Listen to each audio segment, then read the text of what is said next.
To be or not to be? Patrick, what are you doing here, mate? I'm here for Starfleet. No, Patrick, it's a different Starfleet, mate. You want to be over there. Oh, very well.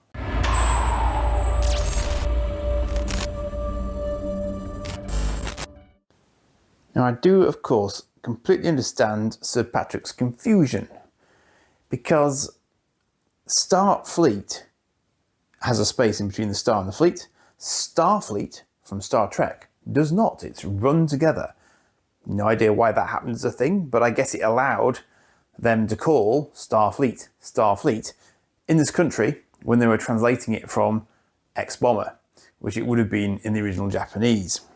Now, long story short, we didn't really see any Starfleet toys at all in this country when it was first released in the early 80s, because they were all out in Japan, of course, and there wasn't really a clear flow of that sort of toy into this country at that point in time. There were some exceptions to that rule, of course, but Starfleet wasn't one of them. So lucky people like me who have ended up with some of the original DiXs have got them much later through very roundabout means. So this is actually a modern toy of Starfleet for that very reason. And these are the figures that have been done by NeMA Studios, and you may have seen them mentioned and indeed appearing on the Cosmic Council before now, because indeed they have. And Gareth is also mentions them whenever he sees them at toy fairs, because they do the rounds. And initially I did not, I have to admit, jump on these figures, because I am something of a literalist, and I thought, if you're going to do them, you've got to do them absolutely sort of bob on, and I wasn't sure, basically. But just looking at this card back, which they very kindly passed me because they were very low on stock by the time I got round to going after these, that's a great Starfleet logo. It's exactly as it should be. The Shyro spelling is spot on. And the DiX image is a good DiX image as well. It's immediately recognisable as DiX. So I've got absolutely zero problem with that as a representation of a Starfleet toy. Absolutely no problem whatsoever. Now, you'll see on the back here that this initial sort of range was quite limited. But I do now have all of these, because they very kindly managed to source me examples of them all. And actually, when I look at them, I think, it's not quite. But then, as I say, they've sort of grown on me over time, because I've seen the other stuff that they've produced, like Trapdoor and things like that. And I completely get that their hearts are completely in the right place with what they're doing here. They are trying to bring to life characters who would not otherwise have gotten toys and would never get toys now, but whom people like myself hold quite close to their hearts and would quite like to see toys of, because we'd quite like to populate shelves with them. So I completely get the philosophy now that I understand them a little bit better. You can see that I employed a very old school cassette tape holder as a make-do stand prop for this particular video, and I'm quite pleased with myself for that as a concept. So we've got Shyro, Barry Hercules, and John Lee. All of which are, I have to say, very, very well done. Yes, the head sculpts aren't quite spot on, but quite frankly, they've got nothing to run off other than pictures. So, actually that level of detail is really, really good. So I haven't actually got all of these out of the packets even at this point, because they did come to me in, as I say, in a sort of loose form. So let me show you the one that I do already have loose. So here's Barry Hercules. And as you can see, he's got this sort of Jimmy Hill chin going on. I've probably shown him to you before, actually. But, the actual sort of the detail on the outfit and so on is really, really nice. And I probably would have been quite happy with that as a kiddywink. That is Barry Hercules. There's no, if you know the character, you know that is indeed Barry Hercules. So I'm perfectly happy with that as a concept. Now, I wanted to try a little experiment, because these are sort of 4-inch figures. So I wondered if, and I haven't tried this, so I'm experimenting with this, but I wondered if they would fit into mini rigs, for example. And I think there is every possibility that they will, because they are articulated only at the hips and shoulders. So I think there's no reason why they wouldn't fit in. Now, I'm going to prove myself a liar here. Well, sort of. I didn't say he would fit in. I said I thought he might fit in. I think he will. No, I think he will, actually. I think the problem with Barry here is he's got a very, very big head. And yeah, he's not going to allow the cockpit to shut. But that's probably only because his head is slightly taller than average. Now, when I measured him, he was... no, there he goes. There he goes. There we go. So even though he's got a big head, he probably is going to fit, actually. Well, there you have it, folks. So Starfleet figures will fit into Star Wars craft. I don't know if they'd be happy about that, but nevertheless, it's the right sort of era for them, if nothing else. That's quite cool. So they could double up as pilots of Star Wars mini rigs, and therefore Star Wars other things as well. And if Barry can fit in one of those, then I suspect anything else could as well. So that's pretty funny. I'm just talking to myself. I actually even randomly thought of that as a concept, but once I measured him, I figured, yeah, that might actually work as a concept. So that's quite cool. That's tickled me. Now then, let's see if we can line the others up in the order in which they appeared on the card.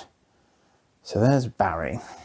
Now I've got them in these rather snazzy little bags, which I'm hoping are sort of resealable. You can see Shyro is lurking in there, so I'm going to try and pop him out. Let's angle this down a little bit, actually. So you can see Barry in all his glory there.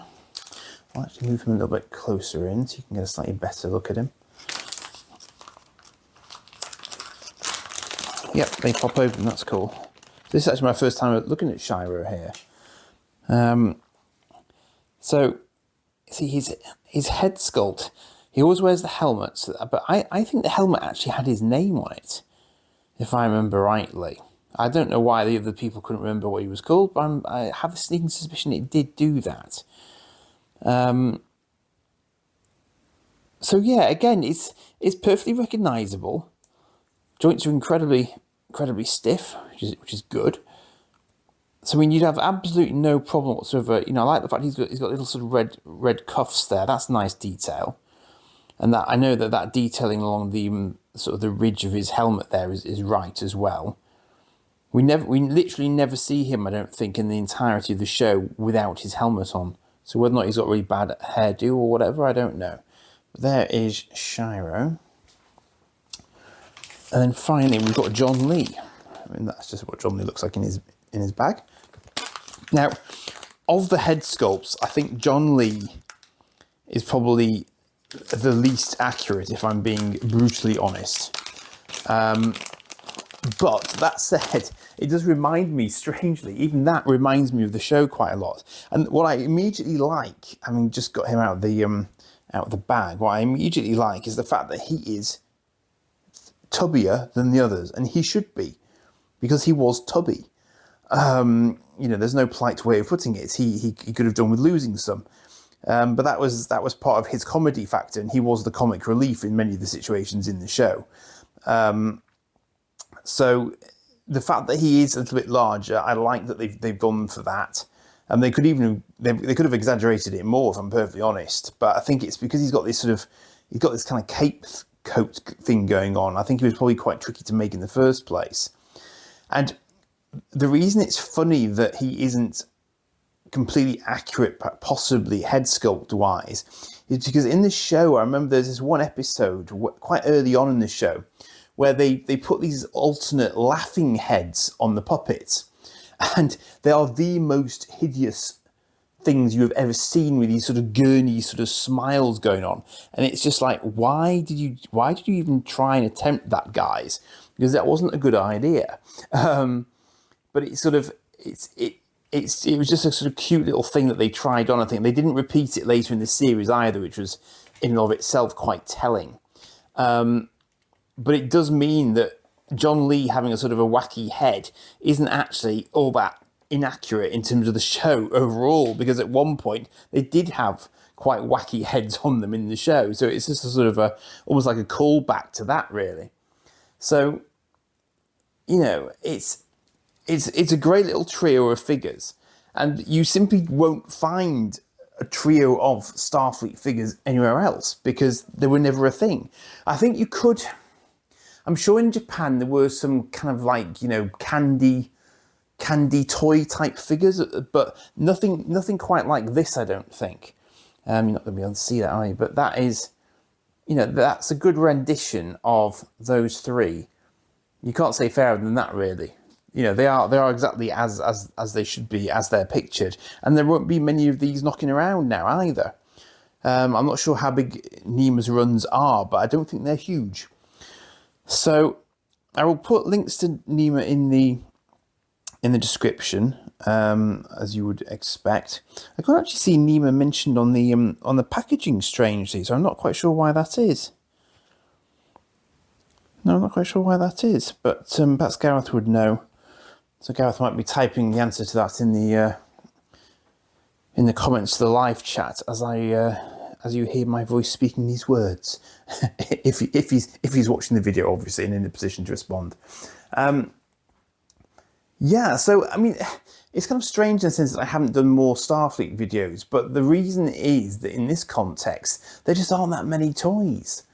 There just aren't that many toys of them at all. Now, I have had a conversation with NeMA loosely about this, and I think they do have some loose plans to perhaps do some of the baddies from Starfleet, because, you know, there would be many baddies to be had. But I don't know whether or not that's sort of firmly on their radar, or it's just sort of on their wish list of things to do. I'm not sure. But as I say, you know, I know for a fact there are people out there, and I know for a fact that there are people 3D printing various Starfleet characters as well. So that's, you know, there is that exists as a thing, as a concept as well. But, you know, these you may or may not have seen before, so I thought I would share them with you. I don't know how many are left. I don't know if people put their hands up for them now that, you know, NeMA might be able to do another run of them. I don't want to put words in their mouth, as I say, because I don't represent them in any way, shape or form. So don't take that as a thing, but it is possible. It's possible, I guess. So that's really about all that I had for this one. I just thought I wanted to just share those with you now that I've actually got all three together. It's a little bit more impressive than just having Barry by himself, which was the first one I picked up completely loose. I think I was at Doncaster when I picked him up. I think I got him from Doncaster Toy Fair when I met them there on their stall. And do keep an eye open for them at the toy fairs. I know that they do Bolton and Doncaster. Whether or not they do that on a regular basis, I couldn't say, but they do tend to be around. So I think currently they did have some Blade Runner figures coming out. So you might want to go and check out their site and have a look there for those, if that's the sort of thing that would tickle you. And yeah, I've got some little ideas of sort of characters that I'd quite like to see as well. And there is, of course, a Cosmic Toyman figure out now as well, which I know that Gareth had been sort of hatching as an idea for some time, but he's done that now as well. So that's cool to see. Haven't picked that one up yet. Had I done, I probably would have put him in this video just for chuckles, but I haven't got him yet. So, and unfortunately, that's one of those ones where I'm thinking, should I keep it sealed? You know, so there's that whole debate, but fortunately, as these were not carded, I didn't have to have that debate, and I was able to get them out and show you, and I was able to put them in a Star Wars ship to demonstrate that they are indeed compatible with all good Star Wars merchandise from a very old era, admittedly, but that's entirely time specific for them as well. So all good on that front. So on that bombshell, I will leave it there, and do like and subscribe as ever, and I'll see you for another one. Cheers for now.